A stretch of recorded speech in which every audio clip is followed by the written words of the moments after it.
Thank you for tuning in to TTV. I'm your host, Toya, and today is Thursday. It's almost the weekend, right? I know y'all got plans or something. Y'all, um, this picture, I was looking at this the other day. Because that's me, if you can't tell, that's me. It was a picture I did with Goddess, Godis. You can find her on Facebook. But it's really bringing out the inner you, okay? The spiritual side, the goddess in you, okay? That's what this picture is supposed to be, okay? That's what it does.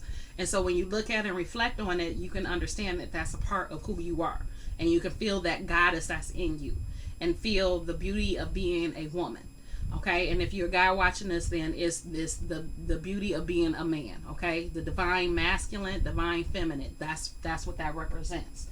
And I think sometimes we get away from that. That is so much going on in life and so much going on in society, and then there's so much going on when you think about the religions and churches and synagogues and everything that's going on, that we get pulled away from knowing who we truly are, okay? And that's where date night with yourself kind of comes in.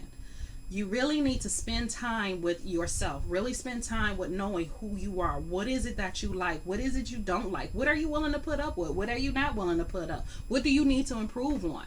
You know, really get to know yourself and spend time with yourself. And it's difficult to do that when you're surrounded by people or you have your children that's mommy, mommy, daddy, daddy. You know, they're all over you all the time. And it's difficult to really take that time to really just unwind and get to know who you are outside of the labels that we have in life: mother, sister, brother, father. You know, we have all these different labels that, depending on who it is that we're dealing with, that sometimes we forget what is it underneath all those labels. Who is that person underneath? You know, who is that goddess or that goddess underneath all of that? And date night is a good way of doing it. So if you're a married couple, I do suggest that you give each other this at least once a month. At least once a month you say, you know what, I got the household, go on your date by yourself, you know, to each other, because it really does something for yourself to be out. Some people, when they first do it, they're very uncomfortable with it, okay? And if you're really uncomfortable with it and really feel like, oh my God, I can't believe I'm out here by myself, like they looking at me all weird, you know, like just one, that's it, you know, like you don't have no friends, you know, so don't feel like that, okay? Because you're doing this for you. You're doing this to better your own self. You're doing this so that when your children grow up and move out the house, you're not sitting back wondering what now, because you weren't living off of the label of mother. You were living off of who you really are, your divine feminine or your divine masculine. So it is a little awkward the first time you go. Like I remember, well, I'm a little different, okay? I'm cut a little different. So I remember I took my first alone trip. Okay, now I know I said date night, and I'm not telling y'all to do this, but I remember I took my first alone trip, got into the hotel, and I remember I went down because they had a restaurant in the building. So I went down, and they was like, okay, how many in your party? I'm just like, one. And I mean, I'm just happy, like, one. It's just me. Like, it's just me. So I'm telling y'all, most people, you might feel a little awkward doing it. Like, yeah, I do have friends, you know, I don't have to be here by myself, but don't feel awkward. You'll overcome it.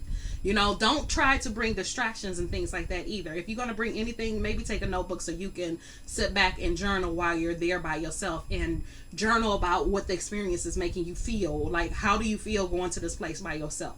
Do you feel awkward just sitting there waiting on your food to come or waiting on your drinks to come? What's going through your mind? How are you feeling? Okay? Because you may feel uncomfortable. You may feel like, oh my God, I can't believe this. This is so stupid. Why am I doing this?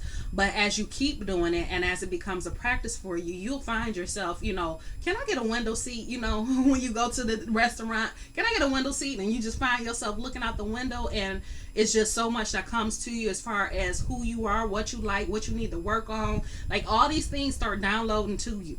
And that's your guides, your ancestors. It's all of them trying to help you and guide you into becoming a better version of yourself and getting to your divine, your divineness. Okay, so listen to it, write down the notes, you know, take a journal. If you go to the show by yourself, that's fine as well. Go to the show, enjoy the movie, you know, and laugh and cry, whatever you need to do. And what will happen is, and my mother just discovered this too, but what happens is you understand that it's a different kind of freedom that's wrapped up in just being with just yourself. Like, you find that you don't it's not always accommodating to somebody else or thinking about somebody else. It's all about what you want. What is it you want to do? Where you want to go eat? Do you want to go eat? What do you want to do? Like, what is it that's what you, okay? What do you want? And if sometimes when you ask people that, well, what do you want? They'll tell you something about their job, or they'll tell you something about, oh, well, I want to do this with the curtain, change the curtains and paint this room. No, what do you yourself want? What do you want? What do you like? And they can't answer it. And that might not be you. And if it's not you, then kudos. But a lot of people, that's how they are. They can't answer that question of what do you want? What do you like? They can't. They don't know. So they're always dependent on somebody else telling them, or somebody else making a suggestion, or somebody else coming up with the plan, and they can't come up with it for themselves because they don't know what they like. They don't know what it is they want. And if that's you, then this is a good way to start introducing yourself to yourself. Okay, now there will be some changes in your life when you start doing this. You'll start noticing stuff that you don't like.